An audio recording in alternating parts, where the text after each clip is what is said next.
Hey guys, how's it going? It is I, the real Randy Chavez, coming at you with a Tesla update video.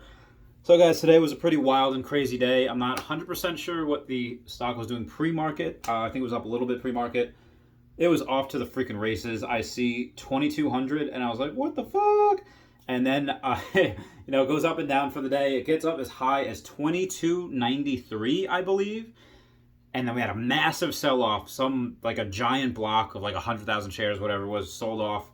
And then, it bounced up a little bit. Another massive sell-off, bounced up a little, another massive sell. There was three giant dips in a row, and it totaled about 150 points. Got down to, it was 22.93 to like 21.4. Yeah, it was almost 150 points, and the stock took it. It just fucking took it on the shoulder. It ate it, and it bounced right freaking back. We're up 85 points for the day. I don't know. This is an all-time high closing again for like the third day in a row. It's pretty much happens every day.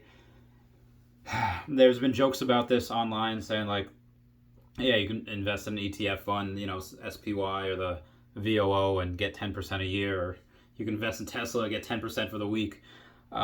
It's crazy how much it goes up. Like, now, however, this is predicated on the notion that you're going to have Investor Battery Day, you're going to have S&P 500 inclusion announcement, you're going to have the actual S&P 500 inclusion where they're going to buy like 26 million shares. You have the split that is happening, cost-adjusted basis, and then you're going to have, I said Battery Day, Q3 deliveries, and then Q3 earnings reports. And then Giga Shanghai Phase 2 is ramping up at the end of this year, so they're going to be producing almost double the amount of cars that they are now. This, I don't think, is factored in 100%, because the street and everyone says, like, Tesla might do 130,000 deliveries in the Q3, where a lot of the people that have been following this and are really, really good, and they are within like a percentage point or two, they're predicting like 138 to 140,000 vehicles delivered in Q3, which is several thousand, almost 10,000 above what the street estimates. And this is going to blow people out of the water. Again, there's people like my friend Paul, old school investor, value investor, really like dinosaur. But again, he's been around for a while. He's seen stocks come and go. And he says that all of this is being taken into account. You're not going to see that much movement because everything that I just said is already being taken into account. He says that most of the types of people that would have bought already, as far as retail investors, would have bought on Robinhood, because there it takes a couple minutes to sign up, takes nothing to sign up, and people are buying fractional shares on there. And to his credit, yeah, there's a lot of people that are definitely doing that, but definitely not everyone. Not everyone knows to. There's like, people that just have, doesn't even include people that just don't have a lot of money, although that's the case.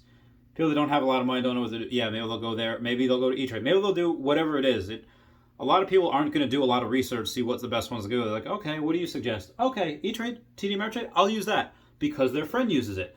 I mean, it's a lot easier when someone says, I use this because, and they say, okay. So you have those people definitely.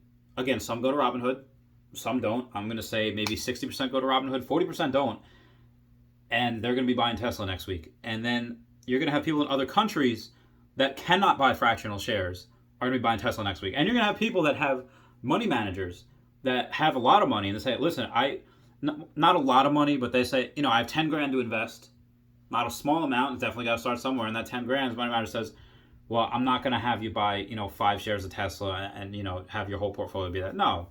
Buy 1 or 2 shares, and again, 2 is a lot if you only have 10 grand.